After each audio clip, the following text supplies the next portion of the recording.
মেয়েরা আজ তোমাদের তড়িৎ প্রবাহ এবং রাসায়নিক বিক্রিয়া এই চ্যাপ্টারটা শুরু করছি। যে প্রকৃতির মধ্যে কিছু কিছু পদার্থ আছে যাদের মধ্যে তড়িৎ সহজেই চলাচল করতে পারে, এদেরই আমরা বলি তড়িৎ পরিবাহী পদার্থ।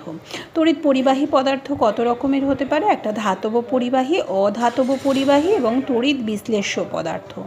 এই যে প্রথম দুটো নাম, ধাতব পরিবাহী এবং অধাতব পরিবাহী, এদের মধ্যে দিয়ে যখন তড়িৎ প্রবাহ হয় তখন কিন্তু এদের কোনো পরিবর্তন ঘটে না।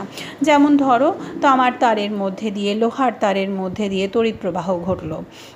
অধাতব পরিবাহী মানে কিছু অধাতু রয়েছে যারা নাকি এই তড়িৎ প্রবাহে সক্ষম, তারাও কিন্তু কোনো পরিবর্তন হয় না।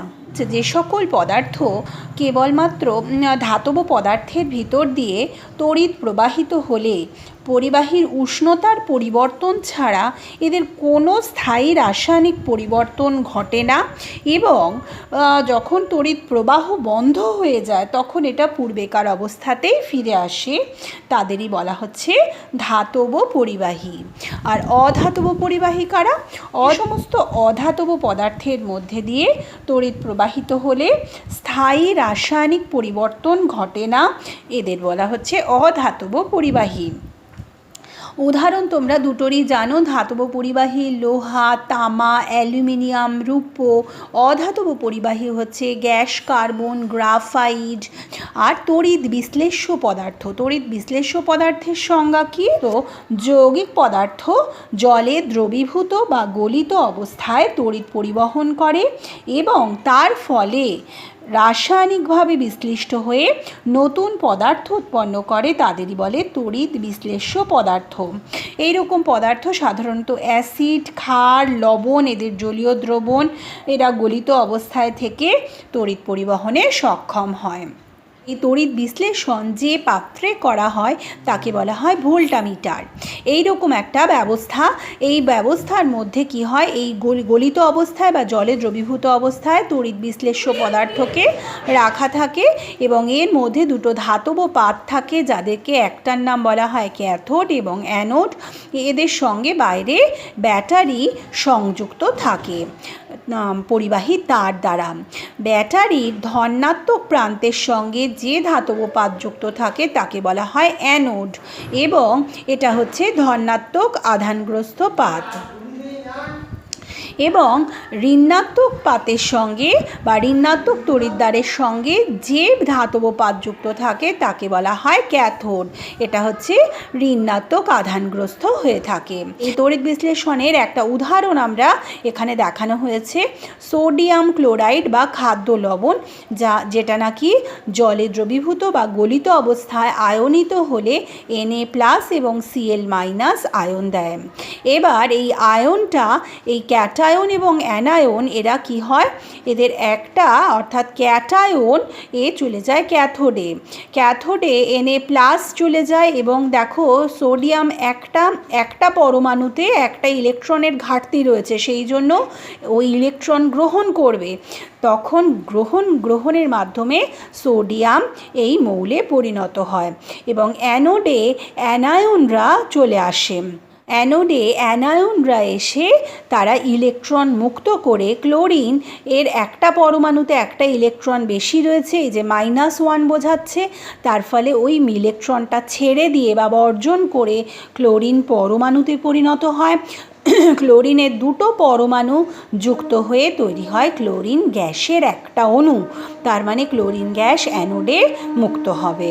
এটাই হচ্ছে তড়িৎ বিশ্লেষণ প্রক্রিয়া। তড়িৎ বিশ্লেষ্য পদার্থ দু রকমের হয়, একটা মৃদু তড়িৎ বিশ্লেষ্য এবং তীব্র তড়িৎ বিশ্লেষ্য পদার্থ।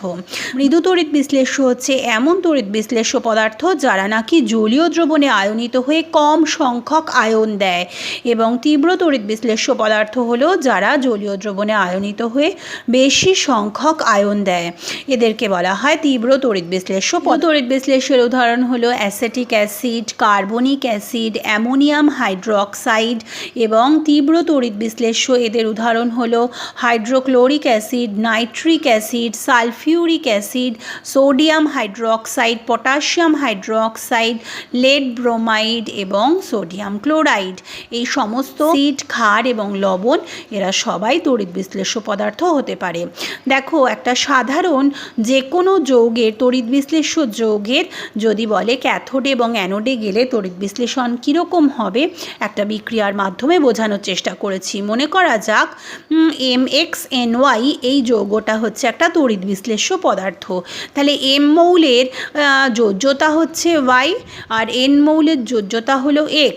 এরা যখন জলীয় দ্রবণে আয়নিত হবে তখন M+Y বা Y+ এবং NX- এইভাবে আয়নিত হবে। তার মানে এই ক্যাথোডের দিকে যাবে ক্যাটায়ন এবং ক্যাটায়ন My+ এর একটা পরমাণুর মধ্যে Y সংখ্যক ইলেকট্রনের ঘাটতি রয়েছে, তাহলে Y সংখ্যক ইলেকট্রন গ্রহণের মাধ্যমে M মৌলে পরিণত হবে। এবং অ্যানোডের দিকে যাবে অ্যানায়ন। এই অ্যানায়নের একটা পরমাণুতে X সংখ্যক ইলেকট্রন বেশি রয়েছে, সেই জন্য এটা X সংখ্যক ইলেকট্রন বর্জনের মাধ্যমে এটা N এই মৌলে পরিণত হবে। তড়িৎ বিশ্লেষ্য যৌগ তার ক্যাথোড এবং অ্যানোড বিক্রিয়া, সাধারণ বিক্রিয়া এখানে দেখানো হলো। ধাতব পরিবাহী এবং তড়িৎ বিশ্লেষ্য পদার্থ এদের মধ্যে কিছু পার্থক্য থাকে। প্রথম হচ্ছে, এই ধাতব পরিবাহীতে যখন তড়িৎ পরিবাহিত হয় তখন কোনো স্থায়ী রাসায়নিক পরিবর্তন হয় না, কিন্তু তড়িৎ বিশ্লেষ্য পদার্থের মধ্যে দিয়ে যখনই তড়িৎ প্রবাহিত হয় তখন কিন্তু রাসায়নিক পরিবর্তন হয়ে নতুন পদার্থ উৎপন্ন হয়। এটা সাধারণত কঠিন অবস্থায় থাকে ধাতব পরিবাহী, এরা গলিত বা জলে দ্রবীভূত অবস্থায় থাকে। আর ধাতব পরিবাহীতে ইলেকট্রন কণার সচলতাই হচ্ছে কারণ। বিশ্লেষ্য পদার্থের মধ্যে ক্যাটায়ন বা অ্যানায়নের সচলতা, এর কারণেই কিন্তু তড়িৎ বিশ্লেষ্য পদার্থ তার মধ্যে দিয়ে তড়িৎ পরিবাহিত হতে পারে। সাধারণত উষ্ণতা বাড়ালে পরিবাহীর রোধ বেড়ে যায় বা বাধা বেড়ে যায়, তার ফলে পরিবাহিতা কমে। কিন্তু তড়িৎ বিশ্লেষ্য পদার্থের ক্ষেত্রে উষ্ণতা বাড়ালে রোধ কমে এবং পরিবাহিতা বাড়ে। কঠিন NaCl তড়িৎ পরিবহনে অক্ষম, কিন্তু জলে দ্রবীভূত বা গলিত অবস্থায় তড়িৎ পরিবহনে সক্ষম। এর ব্যাখ্যা কি হতে পারে?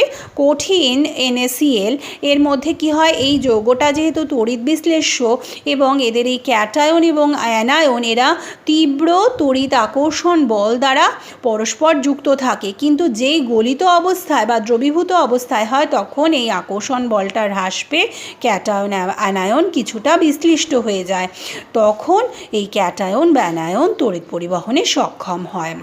আচ্ছা, এরপরে যেটা আমরা পড়ব সেটা হচ্ছে কপার সালফেট এর তড়িৎ বিশ্লেষণ। এটা সাধারণত ধাতুর বিশুদ্ধিকরণ এর কাজেও এই কপার সালফেটের তড়িৎ বিশ্লেষণ এর উদাহরণ হিসাবে ধরা হয়। কপার সালফেট এটা সাধারণত খুব ভালো তড়িৎ পরিবহনে সক্ষম নয়। এর মধ্যে কিছুটা অ্যাসিড মেশানো হলে সালফিউরিক অ্যাসিড, তখন এটা তড়িৎ পরিবহনে সক্ষম হয়। আর এই তড়িৎ বিশ্লেষণের জন্য তড়িৎ দ্বার হিসাবে ক্যাথোডে ব্যবহার করা হয় পাতলা কপারের বিশুদ্ধ পাত, আর অ্যানোডে ব্যবহার করা হয় অবিশুদ্ধ কপারের মোটা দণ্ড। এই কপার সালফেট এটা সাধারণত জলীয় দ্রবণে আয়নিত হয়ে Cu2+ এবং SO4 আয়ন দেয়। এর ক্যাটায়ন অর্থাৎ Cu2+ এটা ক্যাথোডের দিকে যাবে। এখানে যেহেতু দুটো ইলেকট্রনের ঘাটতি রয়েছে, দুটো ইলেকট্রন গ্রহণ করে কপার ধাতুতে পরিণত হবে। অ্যানোড এর দিকে এখানে কে আসতে পারে? সালফেট অ্যানায়ন আসতে পারে, আর যেহেতু জলীয় দ্রবণ হাইড্রক্সিল আয়ন আসতে পারে। এরা দুজনই অ্যানোডের দিকে অগ্রসর হয়, কিন্তু কপার ধাতু নিজে এদের তুলনায় খুব বেশি পরিমাণে ইলেকট্রন বর্জন করতে সক্ষম। সেই জন্য ওই পাত যেটা অ্যানোডের সঙ্গে যুক্ত অবিশুদ্ধ কপার দণ্ডের কপার, সেটা ইলেকট্রন মুক্ত করে Cu2+ আয়ন হিসাবে জলীয় দ্রবণে চলে আসে। এর ফলে কি হয়, কপার সালফেটের গাঢ়ত্ব একই থাকে। এটায় কিন্তু অ্যানোডের ক্ষয় হতে থাকে, অর্থাৎ কপার ওই অবিশুদ্ধ কপারের মোটা পাত থেকে কপার এটা বেরিয়ে আসতে থাকে জলীয় দ্রবণে। তার ফলে ওই শুধু অশুদ্ধিগুলোই পড়ে থাকে। যদি অ্যানোডে এর জন্য একটা পাতলা মসলিনের কাপড় জড়ানো থাকে তাহলে সেখানে অবিশুদ্ধ হিসাবে বা অবিশুদ্ধ কপারের সঙ্গে থাকা কিছু অশুদ্ধি সেগুলোই অ্যানোডের গায়ে জমা হতে থাকে। সাধারণত কপার এর সঙ্গে অশুদ্ধি হিসাবে আমরা পাই প্ল্যাটিনাম, সোনা, রূপো, এইরকম কিছু ধাতু যেগুলোকে আমরা বলি অ্যানোড মাড। এটা ধাতুর বিশুদ্ধিকরণ, অর্থাৎ কপার ধাতু এটা যদি অশুদ্ধিযুক্ত থাকে তাকে মুক্ত করবার কাজেও এই তড়িৎ বিশ্লেষণ প্রক্রিয়া ব্যবহার করা হয়ে থাকে। জলের তড়িৎ বিশ্লেষণ বা বিশুদ্ধ জল তড়িতের পরিবাহী হয় না। একে বিশুদ্ধ জলকে তড়িৎ পরিবাহী করবার জন্য একে অ্যাসিড যুক্ত করতে হয়। H2SO4 মানে সালফিউরিক অ্যাসিড বা সামান্য হাইড্রোক্লোরিক অ্যাসিড। H2O এটা জলীয় দ্রবণে আয়নিত হয়ে H+ ও H- আয়ন দেয়। H+ একটি ইলেকট্রন গ্রহণ করে H অর্থাৎ হাইড্রোজেন এই পরমাণুতে পরিণত হয়। এই হাইড্রোজেন পরমাণু, দুটো হাইড্রোজেন পরমাণু পরস্পর যুক্ত হয়ে হাইড্রোজেন গ্যাসে পরিণত হয়। আর অ্যানোডের দিকে যাবে অ্যানায়ন অর্থাৎ OH-। OH- একটি ইলেকট্রন বেশি রয়েছে, এই ইলেকট্রন মুক্ত করে ও হাইড্রক্সিল মূলকে পরিণত হয়। 4টে হাইড্রক্সিল মূলক এইভাবে যুক্ত হয়ে জল এবং অক্সিজেন গ্যাস অ্যানোডে মুক্ত করে। এটা হচ্ছে জলের এই তড়িৎ বিশ্লেষণ প্রক্রিয়ায় ক্যাথোড এবং অ্যানোড বিক্রিয়া।